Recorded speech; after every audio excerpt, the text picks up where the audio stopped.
आज मैं आपको बताने वाला हूँ वर्ब्स के बारे में। वर्ब मतलब कि होता है क्रिया, एक काम का होना। इसके बिना कोई भी वाक्य जिसमें वर्ब लग रही है वो अधूरा माना जाता है। और अगर हम वर्ब की बात करें तो इनको कई हिस्सों में बांटा जाता है। आज मैं आपको वही डाउट क्लियर करने आया हूँ और आज से आपके जितने भी डाउट्स हैं इंग्लिश में वर्ब के लिए वो क्लियर हो जाएंगे। सबसे पहले तो आप ये देखिए कि वर्ब्स के दो हिस्से होते हैं, हेल्पिंग वर्ब्स और मेन वर्ब्स।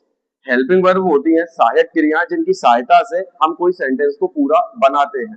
जैसे मैंने बोला आई एम प्लेइंग,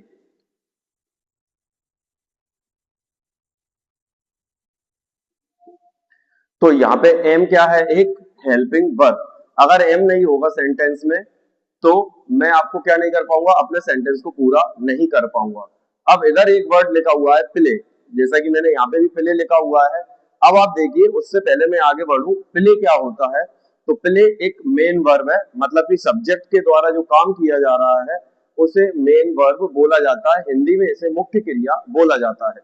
इसके रूप होते हैं जिनको वर्ब की फर्स्ट फॉर्म, वर्ब की सेकंड फॉर्म, वर्ब की थर्ड फॉर्म, और अगर हिंदी में कहूं तो पहला रूप, दूसरा रूप और तीसरा रूप इनको बोला जाता है। अब अंग्रेजी में मेन वर्ब्स की जो संख्या है वो अनगिनत है, मतलब बहुत सारी मेन वर्ब्स हो सकती हैं।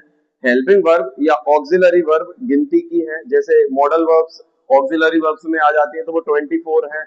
अब अगर मैं मेन वर्ब की बात करूं, ये दरअसल जो वीडियो में बना रहा हूं ये आपको मेन वर्ब को समझाने के लिए ही है। अब मैंने यहाँ पे प्ले लिखा हुआ है, यहाँ पे भी प्लेइंग था। तो वर्ब की हम मैं इनको इन शॉर्ट में मैं बोलूंगा V1 V2 V3। तो इधर देखिए, अगर मैं मेन वर्ब्स को अब अंग्रेजी ग्रामर में या कई वक्त बुक्स में इनको दो हिस्सों में बांटा जाता है। पहला होता है आपका ट्रांजिटिव वर्ब।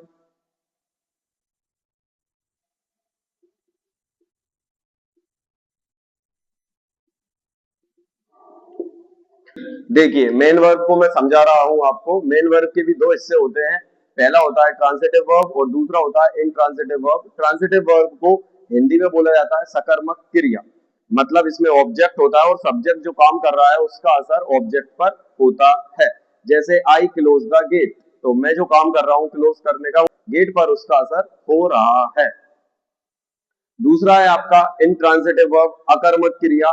इसमें क्या, जो सब्जेक्ट काम कर रहा होता है उधर ऑब्जेक्ट होता ही नहीं है और डायरेक्ट ही हमको समझ में आ जाता है। इंग्लिश में बहुत सारी वर्ब्स ऐसी है जो ट्रांजिटिव भी हो जाती है, इंट्रांजिटिव भी हो जाती है। पर आज जो मैं आपको डाउट क्लियर करने आया हूं वो है दरअसल रेगुलर वर्ब्स का और इरेगुलर वर्ब्स का। आज इसको आपने सीख लिया तो इस चैप्टर को सीखने के बाद आपको कभी मेन वर्ब में दिक्कत नहीं आएगी। ट्रांजिटिव और इंट्रांजिटिव एक अलग चीज है। देखिए, अब बात करते हैं रेगुलर वर्ब्स की, मतलब कि नियमित क्रियाओं की। आप जैसे भाई मैं पहले कोई बात कर रहा हूं, अब मुझे चाहिए इसकी V2 और V3, तो मैं क्या कर रहा हूं, इसमें ईडी ईडी लगा देता हूं और ये क्या बन गया आपका, एक रेगुलर वर्ब तो बनी ही गई, मुझे इसकी V2 और V3 भी प्राप्त हो गई। जैसे मैंने बोला आई वॉश माई क्लोथ्स, तो यहाँ पे वॉश एक मेन वर्ब है और एक रेगुलर वर्ब भी है, क्योंकि मुझे इसकी V2 और V3 बनाने के लिए क्या करना है, सिर्फ ईडी और ईडी लगा देना है। यही इंग्लिश में, पूरी इंग्लिश में यही रेगुलर वर्ब्स कहलाती है।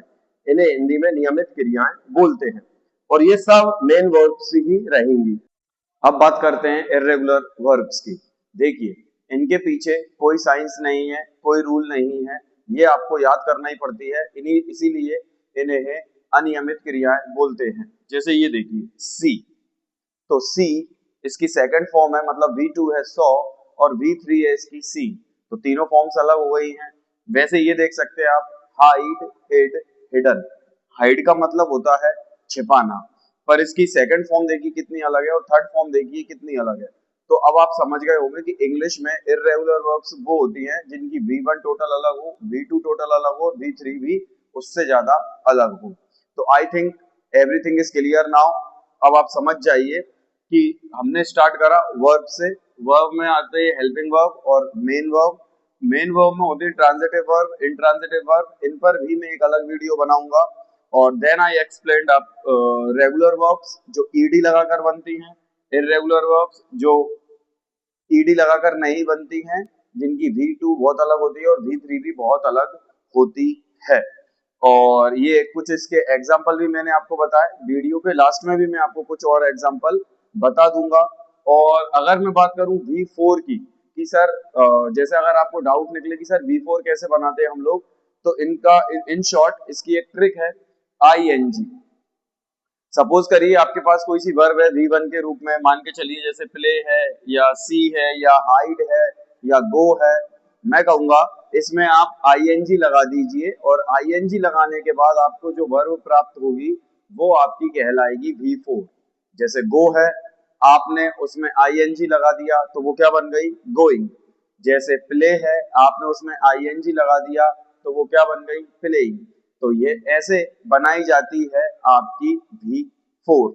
मैं समझता हूं कि आपको ये ट्रिक भी समझ में आ गई होगी।